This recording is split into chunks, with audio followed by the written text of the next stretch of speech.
Good evening, everybody, and welcome to episode 132 of the Ask the Coach show, where PingSkills answers your table tennis questions. If you take the sum of all two-digit numbers you can make from 132, you get 132, because 12 plus 13 plus 21 plus 23 plus 31 plus 32 equals 132. And 132 is the smallest number with this property, which is shared by 264, 396, and 35,964. Woohoo! And it's Throwback Thursday, and today we're going to look at an old video on practicing alone. We're also going to have a quick discussion on Topspin the movie, and in the questions we discuss how much power to put into a high ball, how to generate side spin on your loop with a penhold grip, and how to use your wrist to change the angle of the bat. We also talk about using different grips when switching between backhand and forehand, and whether it's better to attack or have a balanced game. I'm Jeff Plum, and with me, as always, is Super Coach Alois Rosario. Welcome, Alois. Wow, that sounds like a busy show, Jeff. I think we're going to be here for an hour and a half. That is good. It is a busy show, packed with lots of good information, so looking forward to it. Yeah, it's me too. Wow, let's go. All right, let's get stuck into it. The PingSkills question of the day from yesterday was, what have been the best and worst rule changes in the last 20 years?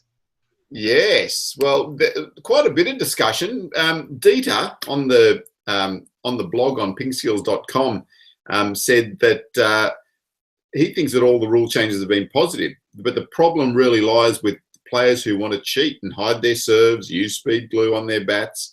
But he said that the serve rule is still problematic, and as we've discussed previously. So yeah, that was Dieter's comments. Okay, interesting thoughts there, Alois. And we've got a lot of comments on Facebook.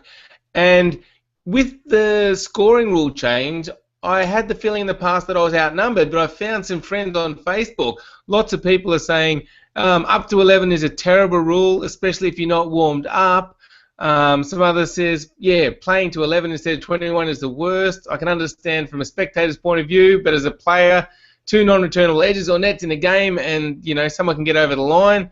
So 21 is the better player should always prevail. Quite a few comments like that. The best rule change, a lot of people are saying the speed glue ban. That's a common one that we've seen here, which I agree with. I mean, that's great. Who wants to be changing their rubbers all the time? So I like that one, and probably health benefits there too, Alois. Yeah, so frictionless pimples ban is another one that people don't like. So some interesting answers there. Yeah, so Vladimir was saying the worst one was the ban of the frictionless long pips, and the second worst is the service rule and the ball size. And the best was the glue ban. So yeah, interesting. Yeah, there was a real wide range, wasn't there? And yes, I do have to admit that a few people did support your liking of the games up to 21, but there were a few. There were a few that still liked the up to 11. Old Georgie liked up to 11, Jeff. So yes. But yeah, thanks for all the comments. It was good. Nice bit of discussion there on the Facebook page. Indeed. And the PingSkills question for today, Alois, is what is the single most important muscle for table tennis? So again, you can answer that on our YouTube channel. You can answer that on our blog at pingskills.com, or we've also put the question up on our Facebook page. So you can just jump in there and leave your thoughts. What is the single most important muscle for table tennis? All right. It is Throwback Thursday, Alois. Tell us what we're going to look back on at today. Yes, so this has been a really popular one. The one on the lesson on practicing alone, because I think a lot of people do find themselves, without a training partner.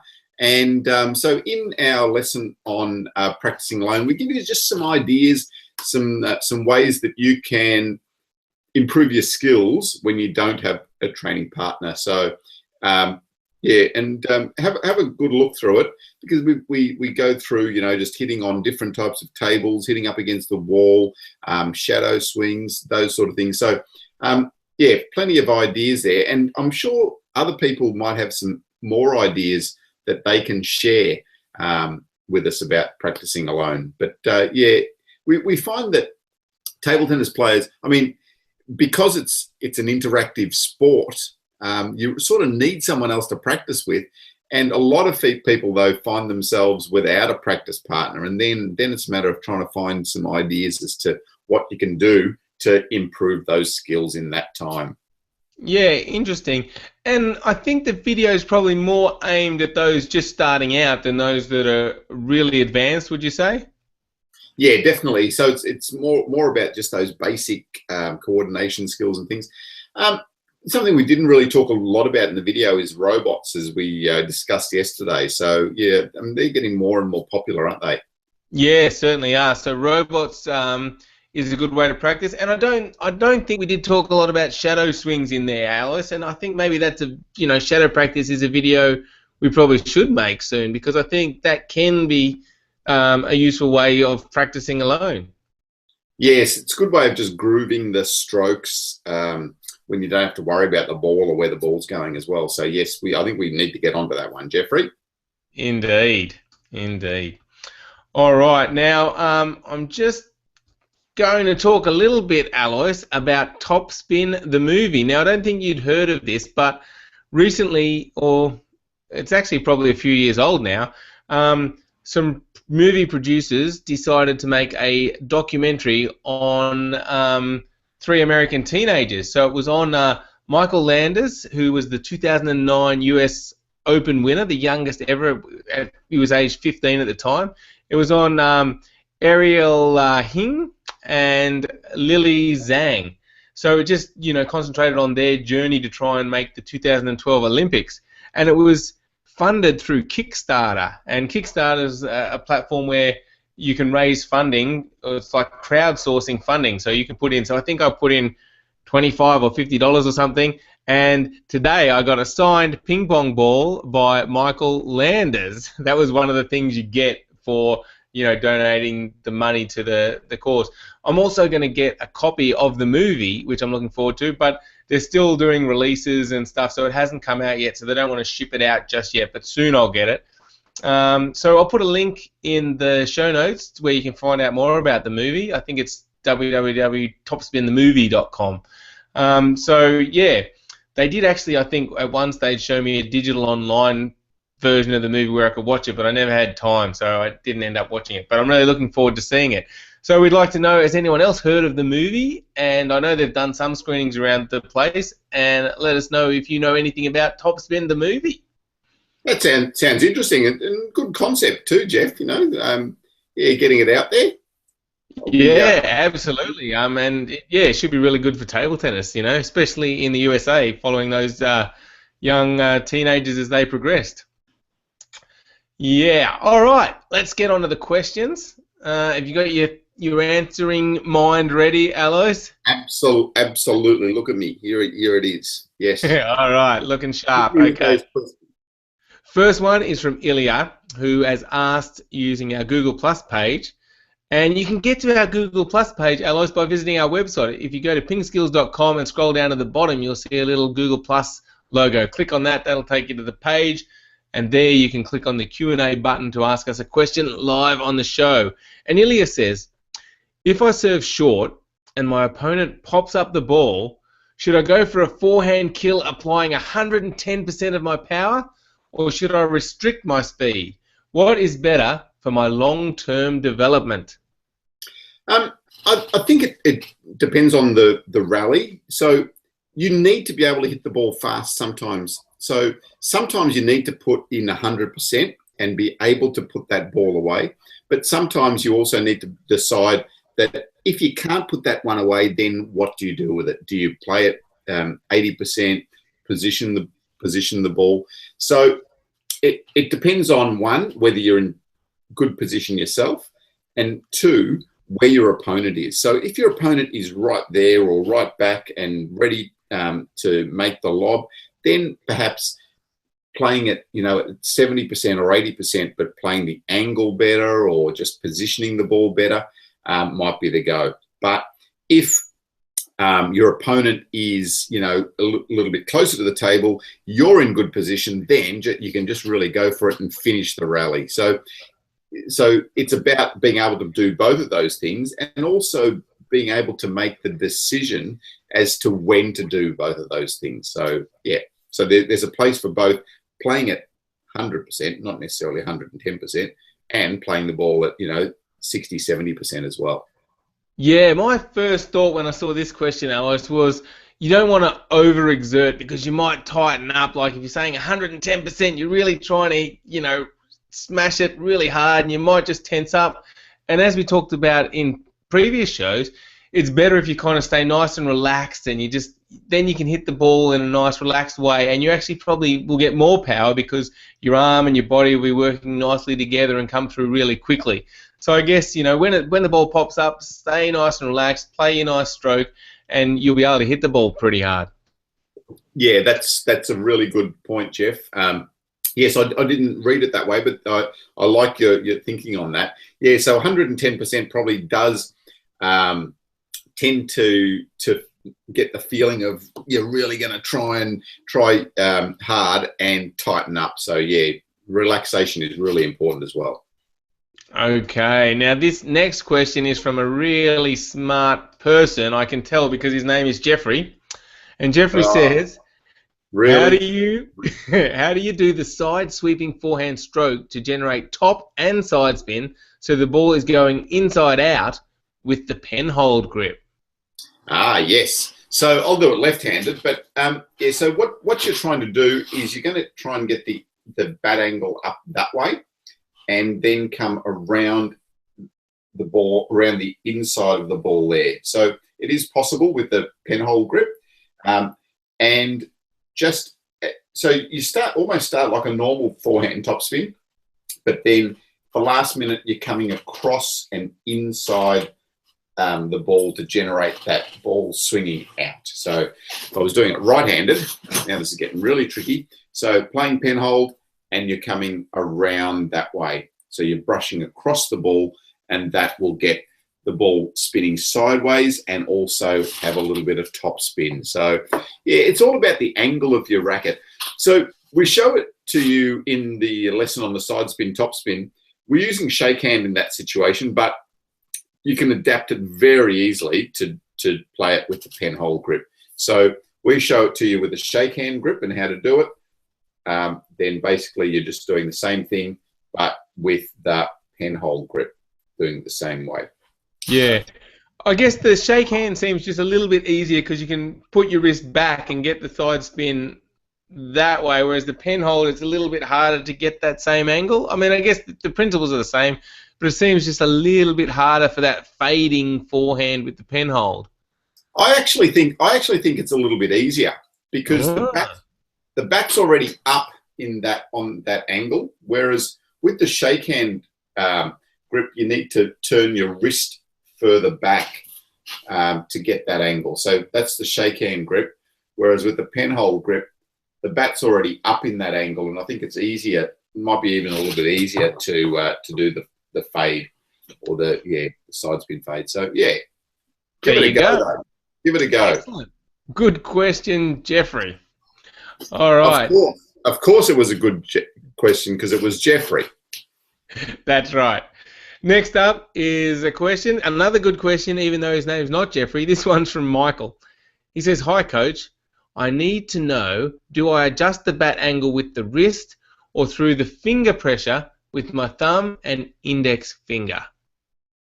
Yeah. So when you're changing the angle of your racket, so you can just use the finger pressure a little bit to change the angle, or you can use your wrist, or what's even better is to change the whole forearm. So if you're changing your forearm, then you can then you're getting better feedback of where your racket is. So rather than just this, okay, which could be a little bit less reliable, or the wrist, you could just turn the forearm over as well. So, yeah. I mean, so what are we talking about here, Alois? Are we talking about when you're playing a stroke or when you're returning serve? And is there a difference, or doesn't it really matter? I'm talking mainly about playing general strokes.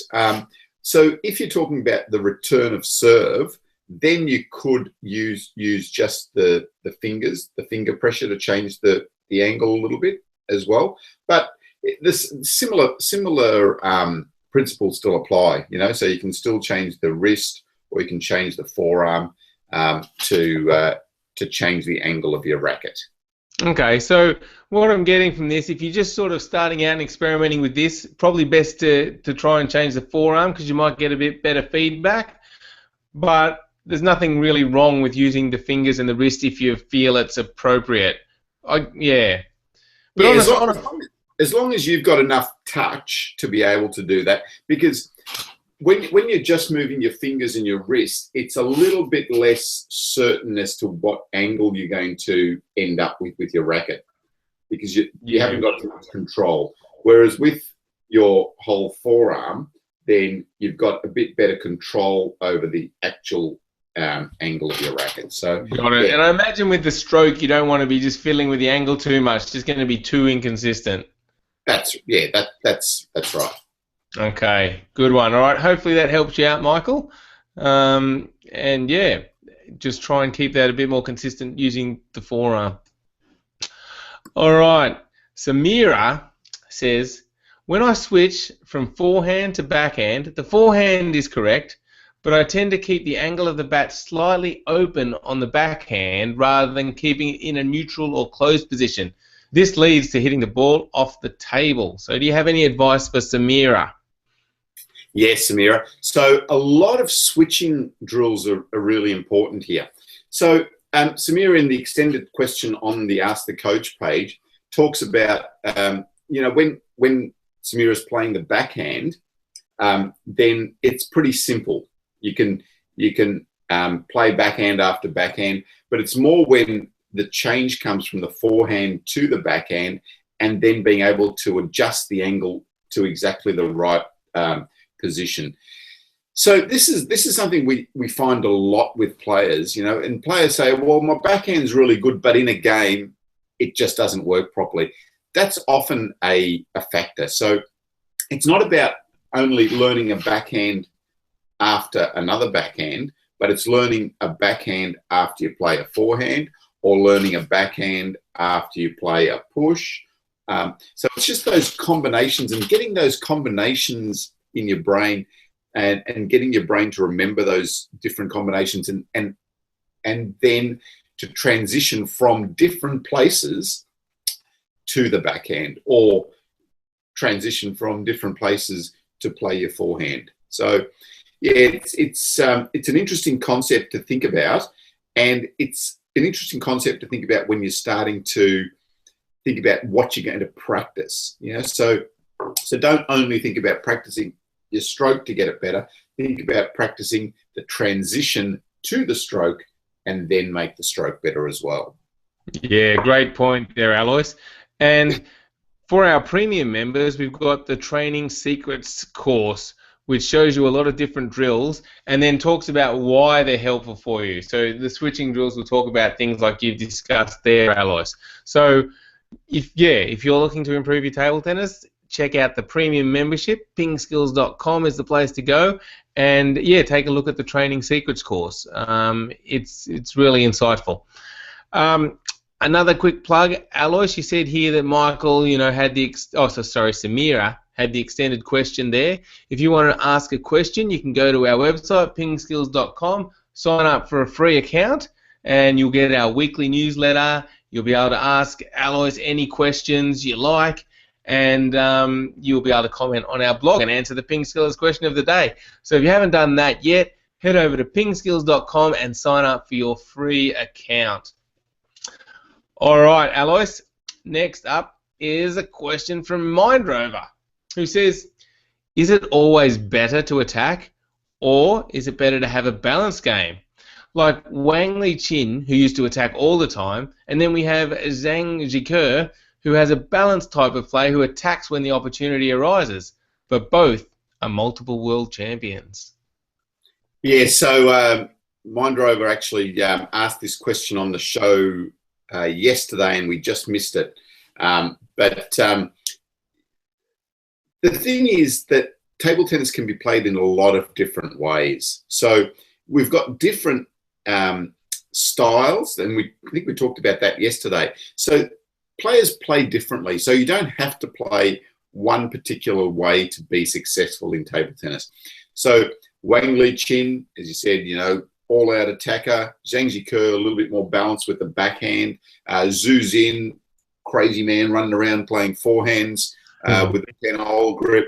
Then there's Ju Se-hyuk going back and defending and attacking. So there are lots of different styles that can be really effective. So it's just a matter of finding something that's going to be effective for you and something that you enjoy doing as well when you're playing table tennis. So yeah, there's plenty of different ways to play this game. Yeah.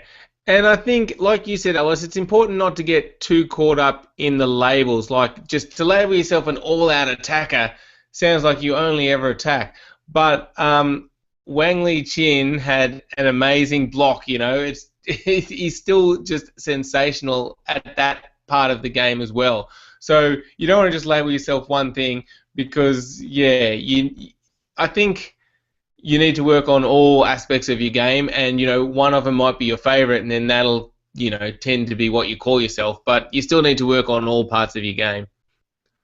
Yes, exactly. So there are the main ways that you win points, but as Jeff said, there are also other ways that you will win points. As Wang Li Qin won plenty of points over his career just blocking the ball well, or sometimes just pushing the ball well or returning the ball short. So yeah, it's really broad, and I think that's another really exciting part about table tennis. There's so much scope for learning. There's so much scope for different things and aspects of the game that you can learn and develop. And yeah, we just love it. We love the game. We do indeed. All right. Well, thanks, Mind Rover, for the question. Well, Alois, before we wrap up, I just want to tell you that number fact at the beginning of the show, about 132, came from the Penguin Dictionary of Curious and Interesting Numbers. Now, there's a book who wouldn't want to own. My birthday's coming up soon, Jeff. I couldn't think of anything better. All right. I'll get you one for your birthday. That sounds great. Thank you, everybody, for watching. Make sure you check out PingSkills.com, answer the PingSkills question of the day either on our website or on our Facebook page, and enjoy your table tennis. Oh, before we leave, Alois, this is our last show for the week. We will be back on Monday. Yes, indeed. Yeah, so have a good few days, guys. Hope you get some table tennis in, and get onto the Ask the Coach site and ask us some questions, and might even end up on the show.